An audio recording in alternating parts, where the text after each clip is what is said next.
Welkom in Marta's atelier. Vandaag zal ik dit hier tekenen. 3 eitjes in een nestje. Het zijn fake eitjes, het zijn geen echte, maar het is wel een leuk dingetje om te tekenen. Ik heb daar ondertussen een foto van gemaakt en ik zal die in pastel overzetten. In een van de vorige video's heb ik het reeds getekend in inkt. Dus als jullie dit interesseert, kunnen jullie steeds naar deze video eens gaan zien. Maar vandaag ga ik met pastel werken. Ik zal op pastelmat werken. Dit is een neutraal grijs. Dit was het kleur wat ik had, die het dichtst bij de foto zit. Dus hier zal ik nu met pastel opwerken. Vooraleer ik overga naar pastelkrijt, zal ik toch eerst wat kleur aanbrengen met pastelpotlood.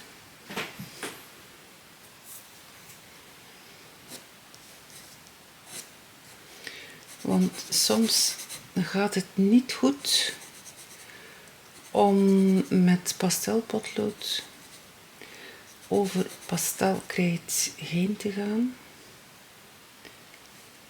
Ik weet niet of jullie dat reeds gemerkt hebben, maar dat is wel zo.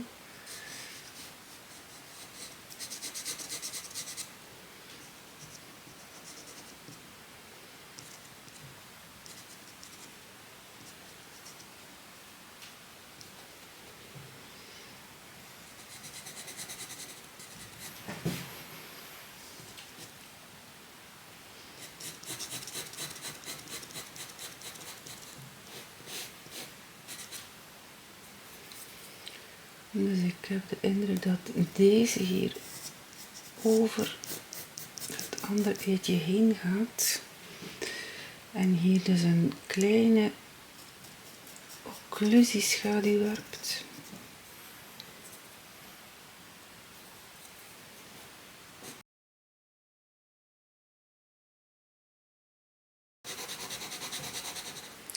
Als jullie met pastel werken, zetten jullie dan direct op met pastelkrijt?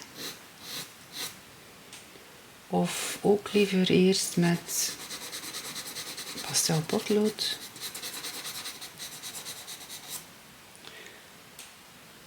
Dus zeker iets zoals dit hier.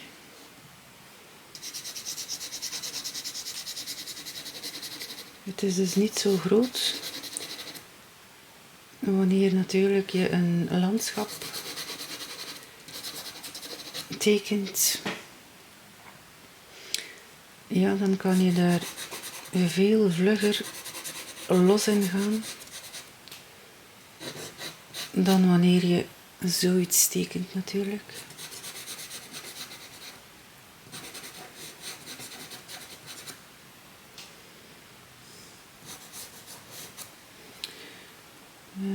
Ik weet niet welk. Ja, er staat er niet op welke kleur dit hier is. Het is een soort bruin.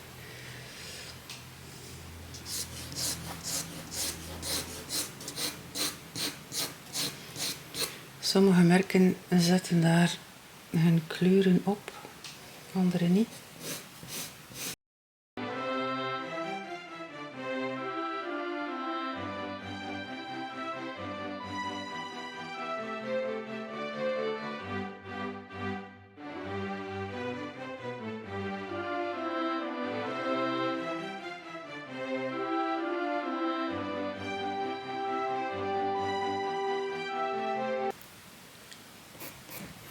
Wat ik mij soms afvraag, zijn er heel veel pastelisten onder jullie.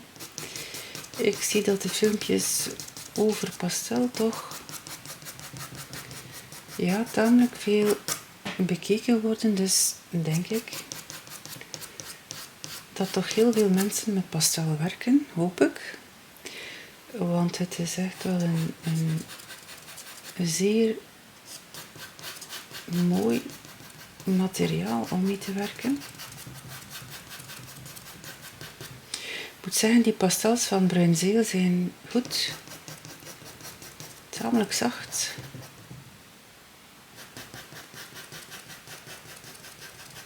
Ik heb daar ook een video over gemaakt. Wanneer ik ze heb aangekocht. Ik heb er nu nog niet veel mee gewerkt, maar ze werken echt zeer goed. En ze zijn niet zo duur.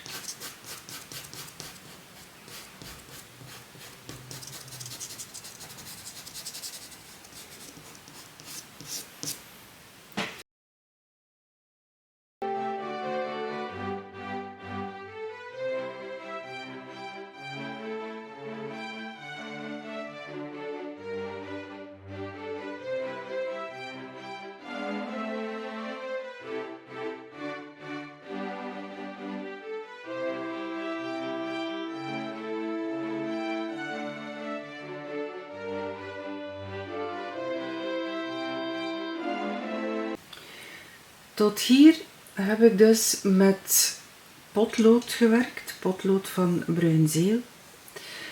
En zoals je misschien kunt zien, ze malen er echt zeer goed door. Want ze zijn heel zacht. Ik dacht dat ze ietsje minder zacht waren. Alhoewel hier deze zwarte, die is dan weer hard. Dus het ligt aan het pigment dat wordt gebruikt in de potloden natuurlijk. En vanaf hier ga ik met pastelkrijt werken. En ik zal het jullie laten zien. Dus dit zijn de pastels van Mungyo Gallery. Dus de handgerolde. Ik heb in een vorige video deze doos uitgehaald. Ondertussen heb ik hier alle papiertjes afgenomen. En ik zal met deze pastels beginnen. Dus ik denk dat ik voornamelijk de bruinen en de grijzen zal nodig hebben. Ik zal zien. Ik heb hier enkele kleuren uitgeprobeerd, maar ik denk dat ik wel nog uit een andere serie zal moeten nemen, omdat ik niet echt de juiste kleur vind hier in deze doos van Mungyo. Ik ga zien hoe ver ik hiermee geraak. Dus het feit dat je dat kunt breken is goed. Dat je dus een half krijtje hebt of een derde van een krijtje. Want als je dus met een volledig krijtje moet werken op zo'n tekening, dan gaat dat niet.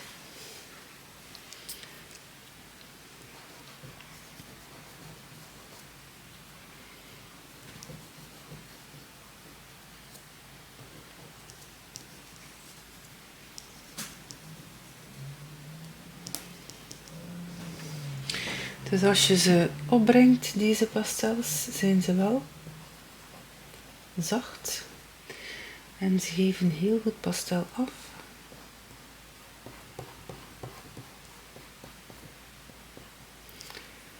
Nu, op pastelmat kan je heel veel pastellagen opbrengen. Dus ik ga zien hoe dit hier gaat.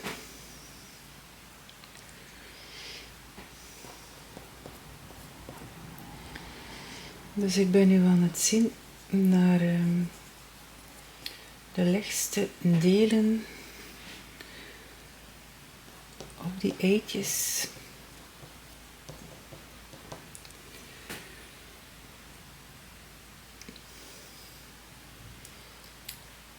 En dan zitten er hier van die pluizige pluimpjes.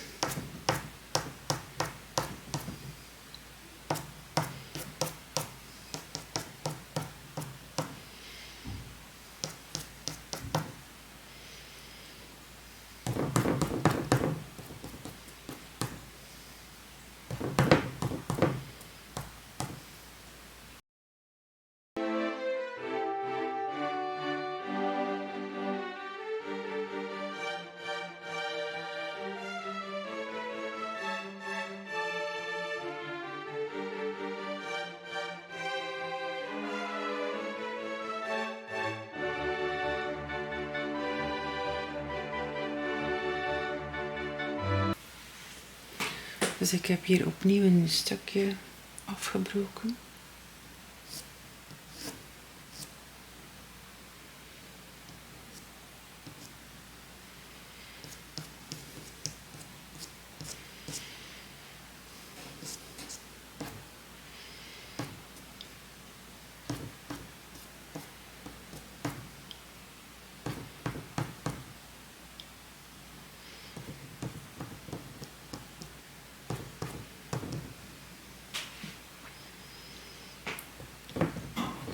Dus ik wou echt wel eens deze pastels uitproberen met dit hier.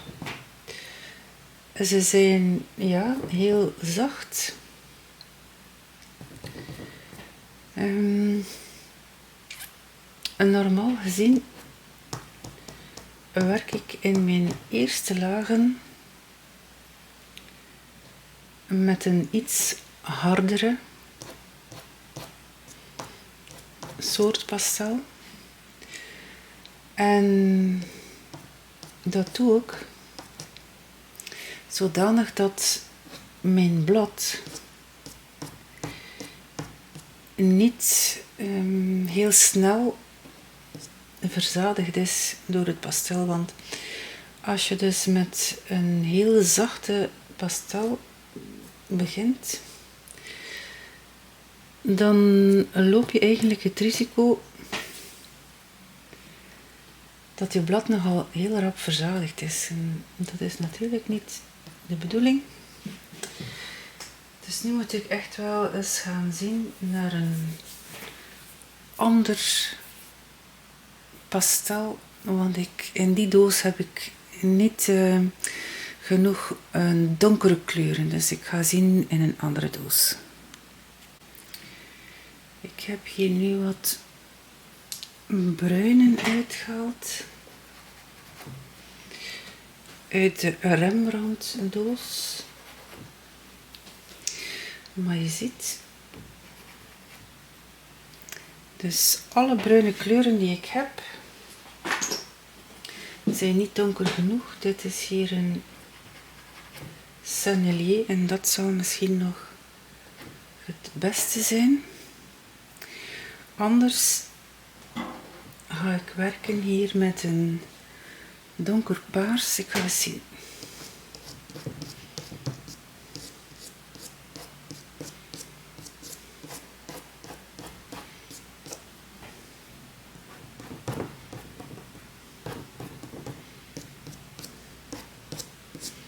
Dus ik kan daar inderdaad paars gaan inwerken.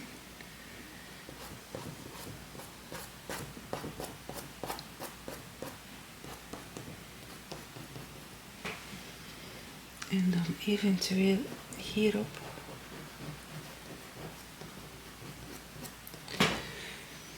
Ik kan natuurlijk zwart gebruiken, maar als je zwart gebruikt, dan is de kans groot dat het nogal doods lijkt. Dus ik gebruik het graag in combinatie met, maar niet echt alleen.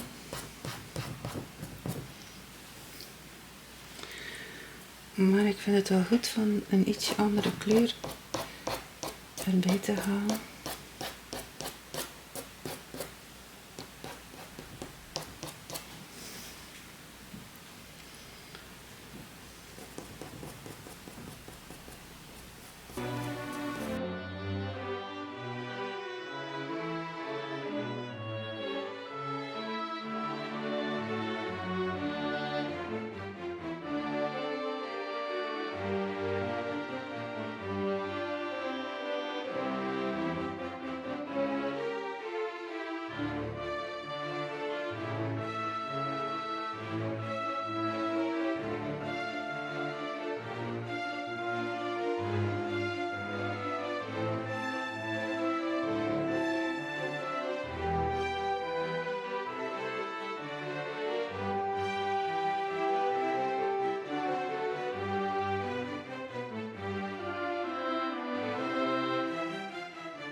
zover zijn we al. En nu moet ik hier in die eitjes wat warmte brengen. Want ze zijn niet in wit, ze zijn aan de gelige kant. Dus moet ik hier wat van dit geel inbrengen.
Wat heb ik ondertussen gedaan? Ik heb het ondertussen gefixeerd hier.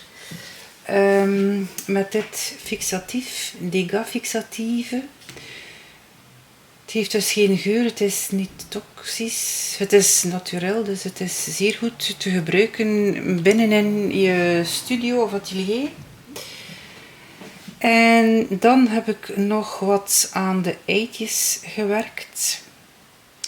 En heb ik hier een soort groen opgebracht, omdat ik nu zie hier, krijg ik een groenige kleur. Dus ik heb dit ook ingebracht in mijn tekening. Ik heb de eitjes wat goed gezet qua vorm en zo. Dus hier ga ik nu op voortwerken. Ik heb gezien dat mijn blad wat uitgerokken is door die fixatie. Ik heb er waarschijnlijk weer te veel opgebracht. Maar die fixatief is echt wel zeer goed. Je krijgt wel een zekere verdonkering van de kleur. Dus moet je er dan opnieuw op gaan werken. Ik heb nog geen fixatief gevonden die dat niet doet. Maar ik ben wel echt heel tevreden van dat bepaalde fixatief. Omdat ik natuurlijk kan gebruiken hier binnen in huis.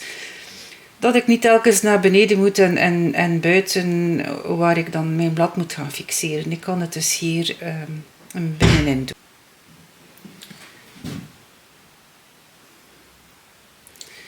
Dus ondertussen heb ik het een tweede maal gefixeerd.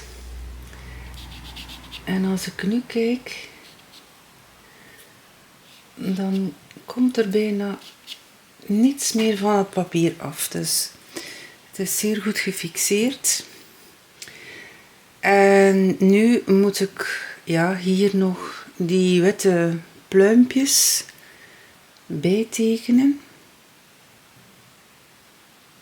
En dan hier en daar nog een detail. En deze pastels van Mungyo werken wel zeer goed, vind ik. Nu, ik heb daar niks aan. Ik heb daar geen winst uit. Maar ik wil alleen meegeven wat ik vind van het materiaal wat ik aankoop om dus zelf te gebruiken. Dus ik doe dat ook. Vooraleer ik iets koop, dan struik ik eens het internet af om te zien wat andere mensen vinden van een bepaald iets. Nu, het is natuurlijk zeer persoonlijk. De een werkt liever met dit materiaal, de andere met iets anders. Maar ja, toch. Het kan soms wel een indruk geven van iets.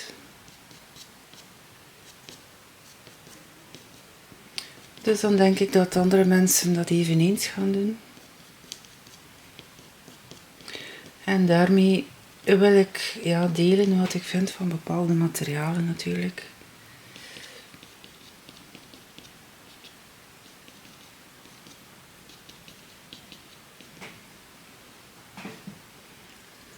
En iedereen koopt dan wat hem zelf wil. Al naar gelang.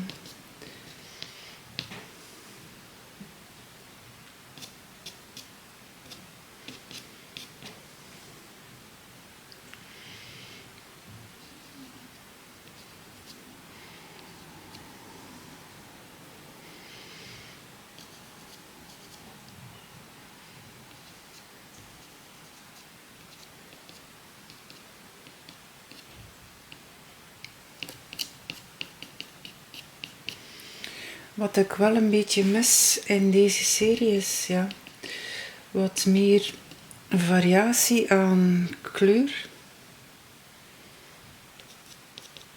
Want ik heb toch in de doos van de Rembrandts pastels moeten gaan zien om het een en het ander te kunnen klaren hier. Er zitten bijvoorbeeld wel heel veel bruinen in. Maar die neigen allemaal naar de warme kant. Terwijl als je hier ziet, dan neigen de bruinen hier naar de koude kant. En dit mis ik in deze set. Om dit hier te kunnen tekenen.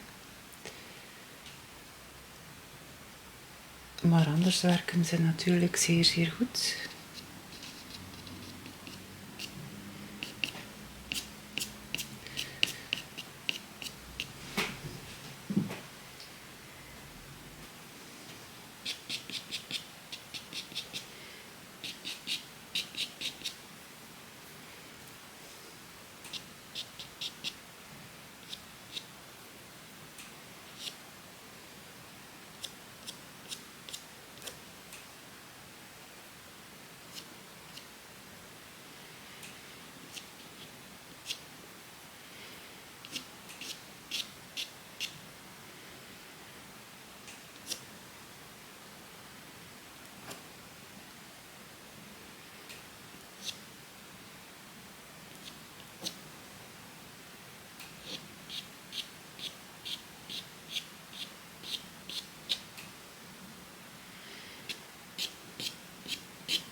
Ziezo, beste mensen.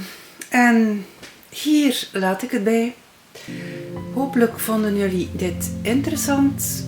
Probeer het ook eens. En tot in een volgende video. Dag!